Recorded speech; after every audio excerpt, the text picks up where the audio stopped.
This is Unfurled TV, and I'm your host, Tom Clark. On this episode, we're going to have a civil conversation. Yay! As I will be responding to a YouTuber named An0maly. And I've been recently watching him quite a bit, and I really like his content, his demeanor and his passion. Sort of think of him as a peacenik with a brain. Anyway, he's a very level-headed young man and reality-based. This is a guy I think you can talk to. So let's talk. If you listen to the media, you would think nationalism is rising because millions of people are racist, sexist, xenophobic, and horrible. You could believe that, but I don't think it's true at all. So right off the bat, I think we have a bit of an issue here, and it's probably a result of a lot of things, but you know, if you stick with this channel very, very much, you'll come to understand that I like to blame postmodernism, critical theory, and cultural Marxism quite a bit. I have been to college, and you'll see this stuff in all your classes if you pay attention. Anyway, for those that are unfamiliar with these topics, I would suggest starting by looking up a professor named Stephen Hicks. I think that's his name. And postmodernism history. You know, just put that into your YouTube bar there and give it a search. And that's a pretty good starting point, I think. This is definitely one of those topics you wouldn't trust the slant you get from Wikipedia. At least in my opinion.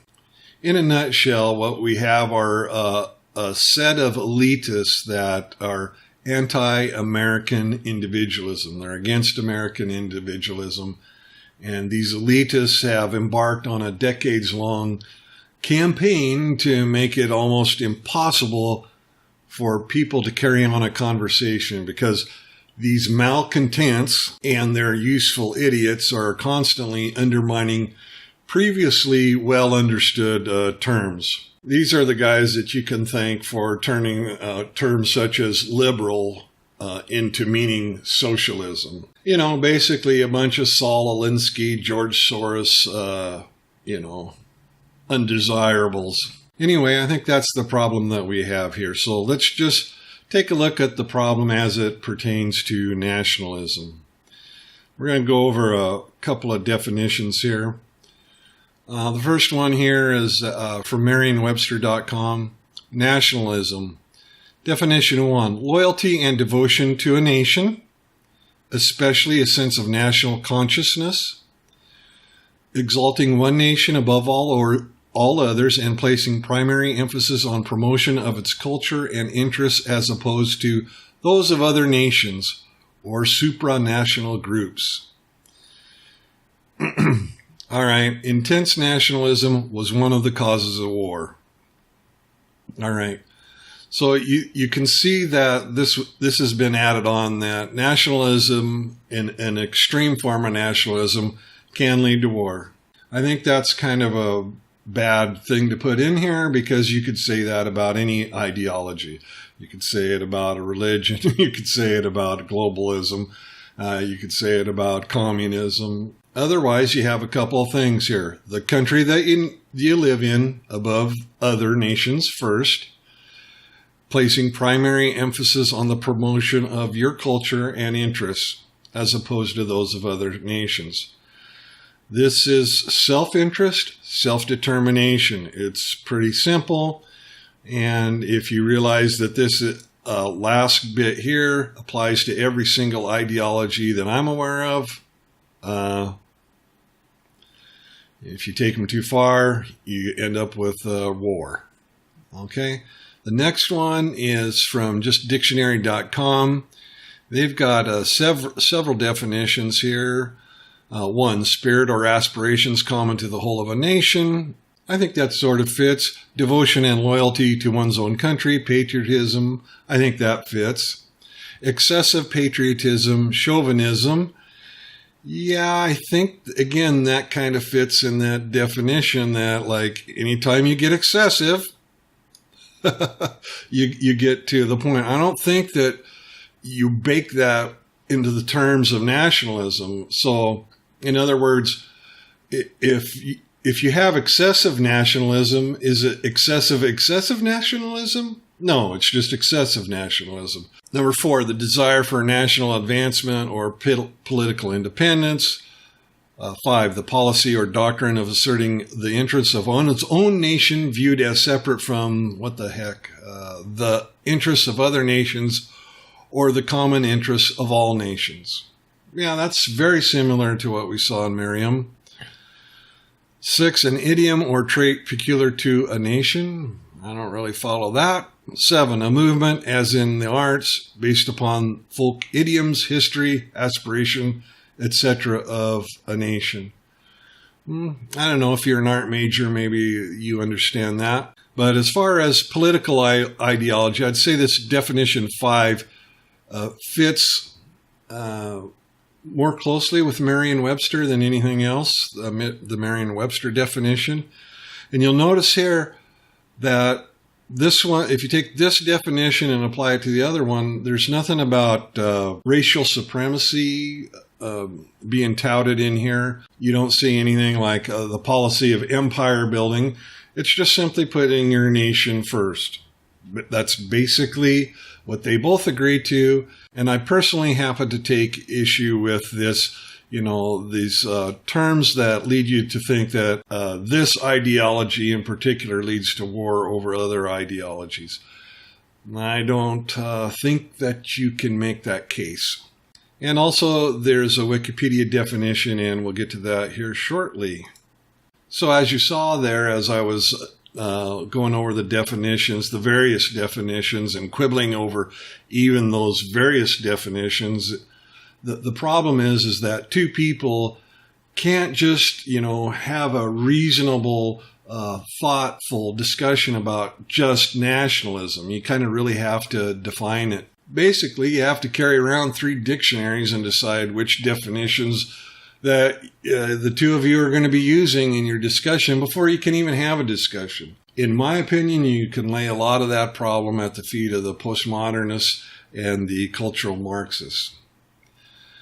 All right, so my definition of nationalism is going to be Wikipedia's without the, what I'll call the postmodern negative spin added on to it. Nationalism is a political, social, and economic system characterized by the promotion of the interests of a particular nation, especially with the aim of gaining and maintaining sovereignty, self-governance over the homeland. The political ideology of nationalism holds that a nation should govern themselves, free from outside interference, and is linked to the concept of self-determination. Does that sound like anybody you know? Ben Franklin, George Washington, Thomas Jefferson, Abraham Lincoln? Nationalism is further orientated towards developing and maintaining a national identity based on shared social characteristics such as culture and language, religion, and politics. Nationalism, therefore, seeks to preserve a nation's culture by way of pride in national achievements and is closely linked to patriotism, which in some cases includes the belief that the nation should control the country's government. I should have crossed this whole thing out here. This is just stupid. All right, so what we've got is two mutually exclusive concepts in my mind. We've got the concept of self-determination, and we've got the concept of the government having seized control of the means of production. Self-determination, that sounds like individualism. Government having the means of production, that sounds like socialism, collectivism, right? These two ideas are mutually exclusive, and this is the kind of garbage that you get from postmodernist thinking. It's perfectly okay to have two incongruous ideas come together to form a definition for some reason. Well, I'm not buying it. You can buy it if you want to. Anyway, this kind of thought mutilation renders the definition invalid as far as I'm concerned. Similarly, here with regards to and a belief in common ancestry, this sort of insists upon that nationalism must have this belief in a common ancestry. And that's just not true. It may or may not, depending on a subcategory of nationalism. You'll note that we really didn't see that in the other definitions. To me, that just reeks of cultural Marxism, and it got snuck in there. All right, for the purpose of this video, so let's go ahead and call my definition, the Wikipedia definition with the corrections that I use. We'll call that self-determination nationalism. And when An0maly talks about nationalism, I'm quite sure he's not talking about the same thing I am. I think he's using the dictionary.com definition, excessive patriotism, chauvinism, sort of an aggressive, empire building sort of nationalism. So let's just call that extreme nationalism for the purpose of this video. Watch this whole video and consider it if you really want to curb the rise of nationalism and right-wing extremism. I want to stop the rise of nationalism and right-wing extremism. So you see there, An0maly bundled nationalism with right-wing extremism. And in my opinion, An0maly, truly with respect, I think you've been victimized by cultural Marxists and their language tactics. To really do that, we can't keep making the same mistakes and ignoring the real reasons. So why is nationalism rising? It's rising in a left-wing form in Mexico. It's rising in a right-wing form in Italy, USA, Canada, Sweden, many parts of Europe, and is already huge in Asia. Why? For Mexico, rise in crime, rise in corruption, and weak leaders drew them towards a more nationalist leader. In Italy, Canada, Sweden, and Europe, it was weak leadership, a complex refugee crisis, and many other things. I see where you're coming from, I think. You're definitely worried that extreme nationalism is on the rise, and that's because of so-called weak leadership. What I don't understand, An0maly, is what you mean by weak leadership. Unless you mean that leadership has failed to protect its culture, its right to self-determination, I'm thinking of Brexit here, and promoting multiculturalism over the welfare of the general and host populace. If that's the case, An0maly, aren't you actually in favor of self-determination nationalism?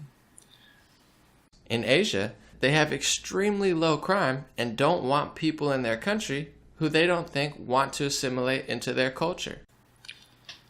And my question to you is, do you think that's a bad thing or a good thing? They protest refugees like no other, but it barely gets any media coverage. But I'm going to speak about USA the most since it's my home and it's what I know the most. Why is nationalism really getting more popular? When you listen to the media and left-wing politicians, they'll tell you America is a melting pot built on equality and inclusion. This is true. We are a melting pot. We're a nation of immigrants and proud of it. Okay, tell me if I'm wrong. You seem to be proud, as am I, of the melting pot style of immigration. So if it was up to you, would you let immigrants in that refuse to assimilate with the host culture? If so, that's nationalism. If not, that's open borders globalism. It doesn't mean that you're an extreme nationalist, doesn't mean that you're an aggressive nationalist, but it does mean that you are a nationalist. Like you, I think, I don't care what color you are. I don't. But I do want you to adopt English and support the Declaration of Independence and the Bill of Rights. I also think As for first-generation immigrants, you should not be allowed to permanently reside in a racial enclave of your own race or culture, nor should you or your underage children be entitled to welfare benefits. Now, I'm a libertarian. I believe in a social safety net, but I don't believe in the government providing that social safety net. I'm against everyone having welfare benefits from the government, but not giving immigrants is especially important in my view, because the reason you want people to come to America is because they want to adopt the culture. They want to come here because they want to live free. You don't want people coming in here that want to undermine America. You don't want people being shipped in here by people that hate America to drain it of its power and its resources and to overthrow our ideas of American individualism. At least I don't want that. Anyway, if you disagree with any of that, please let me know. So to put it simply, people are tired of globalism, unnecessary regime change wars, open borders, excessive illegal immigration, letting the UN dictate the rules for every country, and the demonization, or in some cases arrest, of anyone that speaks out against it. This is really happening. This leads to nationalism. People desperately moving further right, or in some cases left, gripping onto their values and freedoms. I'm a little lost. Trying to hold on to one's values and freedoms. Is that a good thing or a bad thing? I mean, you make it sound like it's a bad thing. And at the same time, you make it sound like a good thing. To me, it's as if you have a blind spot here, An0maly. It's almost as if you see this as a binary where it's either extreme nationalism or freedom. Doesn't that feel like a false dichotomy to you? I think it must be because somewhere along the line you associated nationalism with, I don't know, Nazism or something like that. Yeah, Nazis were nationalists, but so was Thomas Jefferson, so is Rand Paul. If you love America and its freedoms, and including its free market principles, as opposed to corruption and crony capitalism, doesn't that put you in the nationalism spectrum somewhere? It doesn't sound like you favor global corporatism and world banks and open borders.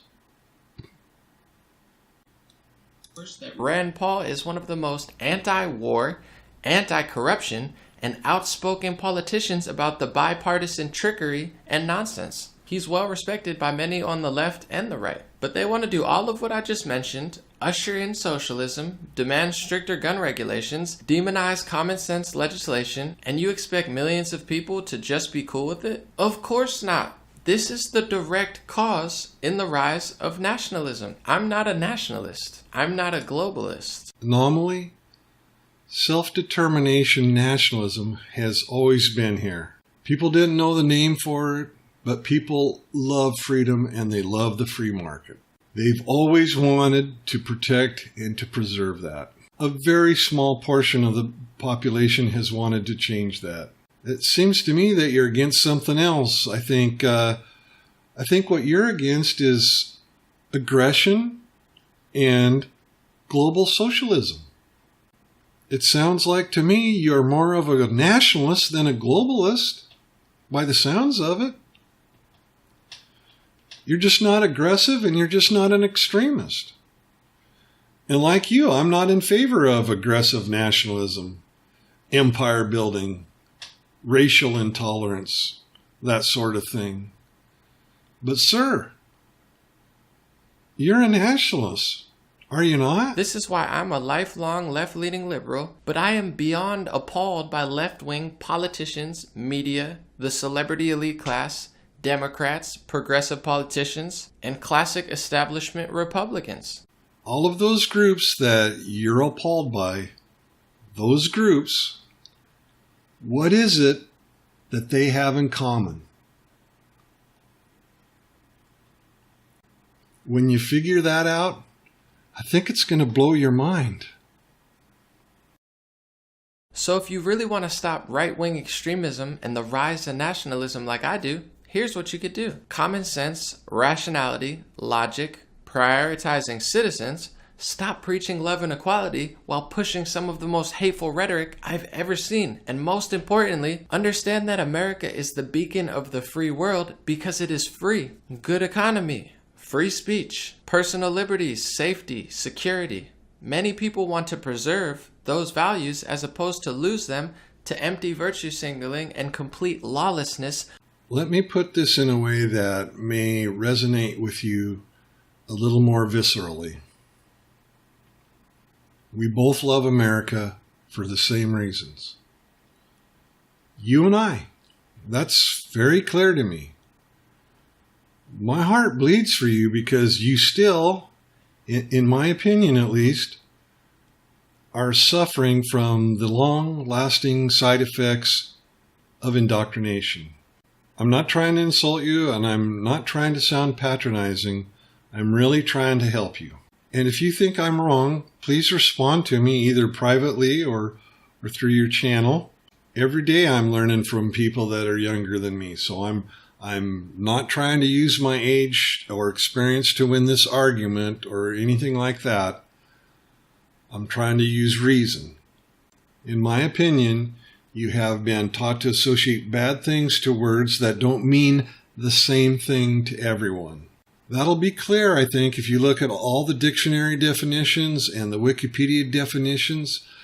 That word means different things to different people.